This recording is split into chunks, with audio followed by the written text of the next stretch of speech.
Get your hands off me! I screamed, ripping my arm away as the security guard tried to drag me out like I was some criminal. I was invited, check the list again. But the woman at the registration table didn't even flinch. Clutching her clipboard like a weapon, she smirked and said loud enough for everyone in line to hear, "We don't let beggars into black tie events. This isn't a soup kitchen." Laughter followed. Cold. Cruel. Expensive. I stood there, heart racing, dress wrinkled from the scuffle, makeup smudged from tears I refused to shed, until a voice cut through the chaos like a blade. Before we start, please make sure to like this video and hit this subscribe button, so you never miss a story like this, and also comments where you are watching from. Thank you. Ever have that moment where your world cracks in front of people who can't wait to see you break? Because that was me, standing at the door of a ballroom I wasn't supposed to be in, surrounded by eyes that said I didn't belong. That I never would. I wasn't born with diamonds. I wasn't raised in mansions. I didn't learn to smile through fake compliments or how to walk like the floor belonged to me. But I was here, and not by mistake. I earned the invitation. I earned everything. And yet, they treated me like a stain on the carpet. The woman in the red dress, Madison, she made sure of that. "Oh, please," she laughed, arms crossed, her high-heeled foot tapping the marble like it had somewhere more important to be. "Even if you forged an invitation, there's no way he would have invited you. The reason I was standing here. The man whose name was printed in silver letters on the banner behind the velvet ropes. The man who rebuilt his empire from scratch. The man I met when he was nothing, when we both were. And the man they now claimed I had no right to stand next to. But they didn't know me. Not really. They just saw the old version. The poor girl from the diner. The nobody. The ghost they tried to erase." "Step aside," the guard grunted, reaching again. No, my voice shook, but it didn't break. "I'm not leaving." Madison's smile curved, venomous. "Then let me help you." She stepped forward, heels clacking, pearls swinging around her neck like a noose, and with one harsh movement, she shoved me. Gasps. A ripple through the crowd. I stumbled, caught the edge of the registration table, but didn't fall. I wouldn't give them that satisfaction. "You want to humiliate me?" I hissed, standing tall. "Then let's do it out loud. Let them all hear the truth." "Truth?" she spat. "You think you matter? You were a phase. A joke. He told us himself." "That's a lie." I barked, cutting her off. "You don't even know what we've been through. You didn't hold his hand when he was broke, when no one believed in him. You weren't there when he stayed up nights working 2 jobs just to launch that stupid little app everyone laughed at." I stepped forward now. I took up space. "You weren't there when he swore that if he ever made it, he'd never forget who helped him. You weren't there when he promised me forever." Madison blinked. And for the first time, she didn't look so sure. Silence pressed in, thick, uncomfortable. Then someone muttered, "Wait, what is she talking about?" I turned slowly. Faced the crowd. "You want to know who I am? Fine. I'm not rich. Not born into it. I'm not wearing designer heels or sipping $1,000 wine. But I was there when it mattered. I was with him when he was sleeping in his car. I brought him food when he had none. I was the girl who said, 'Don't give up.' And he didn't." Madison's mask cracked just a little. Then it shattered, because the ballroom doors opened. A hush swept over the lobby. Heads turned. Cameras clicked. And there he was. Him. Black suit. Silver cufflinks. The man the press called a genius, a legend, a self-made billionaire. The man I loved. The man they thought I had no connection to. He looked straight at me. Past the guard. Past Madison. Past the disbelief. Straight. At me. And he said, She's not just a guest. He kept walking. People parted like waves. He stopped in front of me. His voice calm, but loud enough for every soul to hear. She's my wife. Madison froze. The clipboard lady's mouth fell open. The guard's arms dropped. But it was the look in his eyes that I'll never forget. Not pity. Not apology. But pride. He reached for my hand, like he'd done 1,000 times before, and pulled me close. Then he looked back at everyone and added, "And if anyone here has a problem with that, they're welcome to leave." Silence again. But this time it felt different. This time, I wasn't invisible. This time, I wasn't fighting alone. I didn't know what would happen next. But I knew one thing. They tried to erase me. And now? They couldn't look away. You'd think they'd apologize. That someone, anyone, would walk over and say they were wrong, that they didn't recognize me, that this was some kind of mistake. But no one did. Madison just stood there, frozen like a statue. Her fake smile had disappeared, replaced by something raw, shame, maybe. Or rage. I didn't care which. Because in that moment, the silence said more than her smirks ever could. Every eye in the room had seen the truth now, and they were scrambling to rearrange their loyalties in real time.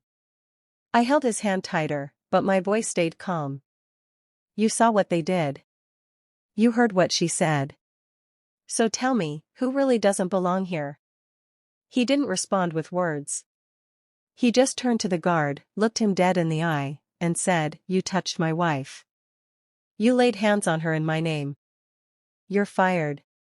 The man's face went white. I was just following orders. And what did those orders say? My husband snapped. To throw out the woman I built this entire company with? The woman who sacrificed everything when I had nothing? You followed the wrong orders, my friend. The guard stepped back, stammering. The clipboard woman disappeared entirely, like magic. And Madison? She finally found her voice. So this is what we're doing now, she said, walking forward, heels slower this time, quieter. You're going to humiliate me? Over her? I looked at her, head tilted. You humiliated yourself. I just showed up. But she didn't hear that. Or she didn't care. Because people like Madison don't hear the truth when it doesn't come with diamonds and designer tags. She's using you, she sneered, eyes narrowing. She played you. Come on, we all know how this works. You get famous, the clingers crawl out of the woodwork. That's all she is. A social climber. A gold digger. I laughed, sharp, humorless. If I was a gold digger, I wouldn't have stayed when all he had was debt and a cracked laptop. Where were you when he was working 14 hours a day at the corner cafe just to afford a used website template? My husband stepped in now. Calm, steady. But steel in his voice. She paid my rent when I couldn't. She typed my pitch deck while working a double shift at the diner. When I wanted to quit, she locked me in that tiny room and said, "Finish it. Even if it flops, at least you'll know you tried." He looked at me then. Not like a man protecting a woman. But like a man who remembered. "I owe her everything," he said, voice breaking. "And all of you? You treated her like trash." A whisper spread through the room like a virus. People turning to each other, murmuring things they didn't have the guts to say out loud just 5 minutes earlier. A few looked at me now with soft eyes. Some even had guilt swimming just beneath the surface. But it was too late for guilt. I wasn't here for pity. I wasn't here for forgiveness. I was here to remind them what happens when you try to erase the wrong woman. Madison scoffed. You think this makes you some hero? This little speech? You'll regret this. You'll regret all of it. That's when I stepped forward. Close enough that she had to hold her breath. You want to know what regret looks like, Madison? Regret is what you'll feel when you realize you had the chance to be decent, and you blew it. You picked cruelty over kindness. Image over integrity. And now? Now the mask's off. She blinked. Once. Twice. Then stormed out like she was still in control, like walking away would fix her reputation. But the truth doesn't just vanish. Not when the room has already seen what lies behind the curtain. My husband turned to the crowd, raising his voice now. Let me make something clear. If you ever judge someone by their shoes, or their accent, or the number in their bank account, you don't deserve to be in this room. And then he looked at me. Eyes soft. Honest. And if it wasn't for her, there wouldn't be a room. He raised my hand. Kissed the back of it in front of everyone. And just like that, the story changed. No longer the poor girl who didn't belong. No longer the girl they erased. Now? I was the headline. And they had to live with it. Everyone saw the glass doors and the gala lights. But no one saw the basement apartment where we started. The cracked walls. The leaky faucet. The way we used to boil water on the stove because the hot water got cut off more than once. That was the real beginning, not tonight. I met him when he was just a name taped to a coffee cup. I was working double shifts, pulling late nights, stacking tips in a jar labeled Dream Fund. Most girls had vision boards. I had a spreadsheet and a second-hand blazer that didn't fit right. But I wore it anyway. Because hope doesn't come with a dress code. He used to come in every morning, no phone, no smile, just headphones and a notebook full of scribbles. People thought he was weird. But I knew better. I saw the hunger behind his eyes. The kind that doesn't just want success, it needs it to survive. One night, the cafe was empty. Rain tapping the windows. I was cleaning the espresso machine and humming to myself when he looked up and said, "You're off key, but that's the best part." I almost told him to shove it. But then he smiled, not smug, not smooth, real. Like he hadn't smiled in a while and forgot how, but still wanted to try. That was the first time I saw him. The real him. That night turned into 2, then 3, then 1,000 more.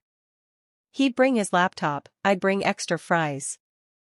We'd sit on crates in the back alley like royalty without a crown, building castles in the air and daring each other to believe they could be real. He told me about the app. The algorithm. The idea no one believed in. Not his friends, not his old boss, not even his family. But I did. I was the one who stayed up till 4 a.m. proofing his business plan. The one who told him to pitch again when he got laughed out of his third investor meeting. The one who stood behind him, even when it felt like we were both standing on nothing. And when the money ran out? I pawned my grandmother's earrings. I didn't even blink. Because back then, it wasn't about luxury. It was about legacy. He once asked me what I wanted if the app made it big. A mansion? A car? A closet full of designer bags? I said, I want a house with a working heater. And a lock on the bathroom door. He laughed, kissed my forehead, and said, done. But success doesn't come quietly. It crashes in like a storm. Suddenly the calls were coming. Investors who had once ignored him were tripping over themselves to schedule meetings. The ones who used to snicker behind his back were now asking for a seat at the table. And somewhere in that chaos, I started to disappear. Not from him, never from him. But from the story they were telling about him. It was always his app. His vision. His victory. No mention of the waitress who used to rewrite code between shifts. The one who organized his files, answered emails under a fake name, and sat in the back row during every early pitch, whispering reminders when he forgot his own script. I became the shadow behind the spotlight. And I was okay with that, at first. Because I loved him. And love, real love, doesn't ask for credit. But then came the parties. The brand deals. The socialites with champagne smiles and filtered lives. The ones who looked at me like I didn't belong, like I was furniture that hadn't been updated since version 1. Madison was one of them. Always touching his arm a second too long. Laughing at jokes he didn't even finish. Telling him what he needed to do to keep his image polished. And the worst part? I let her. I told myself I didn't care. That the late nights and missed dinners were part of the dream. That he'd come back to me, like he always had. Until the night I showed up at the launch event, and my name wasn't on the list. That was a month ago. I stood outside in the cold, heels digging into pavement, watching flashbulbs pop as he stood in the middle of them, smiling, radiant, unreachable. I went home that night and packed my things. Not because I didn't love him, but because I needed to remember if I still loved me. And just when I thought I'd lost everything, he showed up at my door. No cameras. No crowd. Just a man holding a single slice of our favorite pizza, saying, "I can build another company. I can't build another you." That's how we got here. That's how I ended up back in his life, and on that guest list. But clearly, not everyone got the memo. Until tonight. It should have ended with champagne. With a smile, a toast, a few plastic compliments, and everyone going back to their curated lives. But that's not how this story goes. Because just when I thought the worst had passed, that I'd survived the humiliation, the whispers, the guest list stunt, I heard her voice again. Madison. Sweet as syrup, sharp as a blade. She clinked her glass twice and said, "I'd like to make a toast to those of us who worked their way up, not in." Everyone laughed. The kind of laugh that burns more than it bites. Eyes darted in my direction. Like they weren't sure whether to join the insult or pretend they didn't hear it. But I heard it. And I felt every syllable slide through me like glass. Before I could even react, another voice cut through the room. Him. He stepped forward, no mic, no smile, just fury masked in calm. "She's the reason I'm standing here," he said, loud enough to slice through the chatter. "So if anyone here has a problem with her being on that list, consider yourself off mine." Silence. Heavy. Final. Like thunder right before a storm hits. You could see it on their faces, the board members, the investors, the influencers, all frozen, unsure if clapping or backing away was the right move. But Madison? She didn't back down. She took a slow sip from her glass, eyes never leaving mine, and said, "I'm just saying, some people climb. Others get carried." He laughed, not the good kind. The kind that comes out when you're trying not to scream. "You think she was carried?" he asked, pointing straight at me. "She built the ladder I climbed. When you were posting brunch photos, she was working double shifts so I could take meetings. While you were RSVPing to yacht parties, she was coding back-end fixes by hand because we couldn't afford developers." Then he turned to the room. Not just Madison, but the entire high society circle that had tried to shrink me down to a name tag and a pity invite. "She's not just my wife. She's my co-founder." The word echoed. Co-founder. As if all the noise before had been fiction, and this, finally, was the truth. The air changed. People blinked. Some even lowered their phones, for once not recording, but listening. He walked toward me slowly, each step saying what his mouth didn't have to. I saw the regret in his eyes, the weight of all the moments he let others treat me like less, like I didn't belong in the empire I helped build with blistered hands and sleepless nights. He stopped inches in front of me. No crowd now. Just the two of us in a bubble of memory and fire. "I erased you by accident," he said. "They erased you on purpose. And I should have stopped it the first time it happened." A beat passed. A slow, deep breath. Then he did something no one expected. He handed me the mic. And in that moment, I realized something terrifying and powerful. They didn't hate me because I was weak. They feared me because I wasn't. So I took That mic, with the same hand that once carried bus trays, coded unpaid features, and held his during every failure. And I spoke. I took the mic. Not out of pride. Not to prove anything.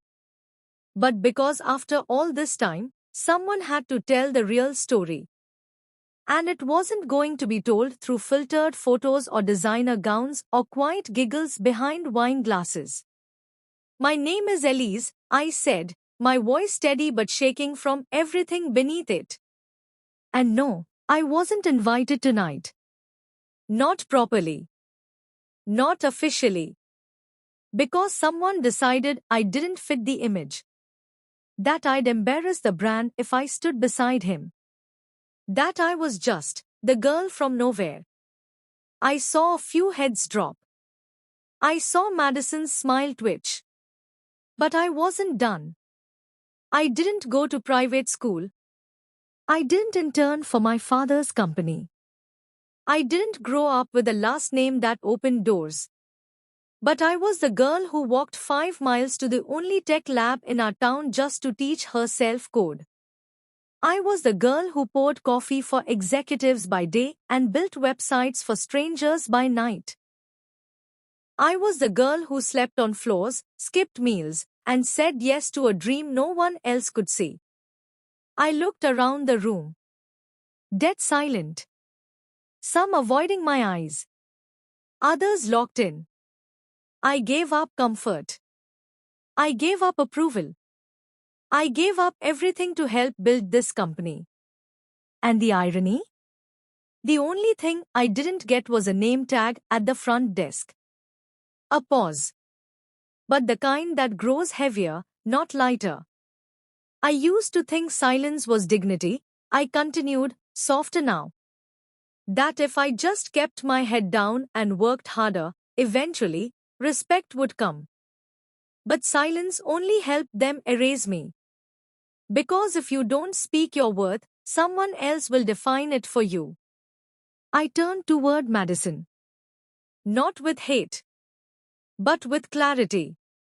You tried to write me out of my own story. But you forgot something. This room, this event, this entire empire, it doesn't exist without people like me. Without the girl you erased. Without the woman you thought didn't belong. And then I looked back at him. The man who once saw me, then forgot me, and now, finally remembered. You called me your wife. Your co-founder. Thank you. But next time, I won't wait for someone to hand me the mic. I'll bring my own. The room exploded. Applause. Gasps. A few tears. Even some quiet claps from people who would once turn their backs. But it wasn't about revenge. It wasn't about showing them up. It was about something else. Something bigger. I wasn't the plus one anymore. I was the reason.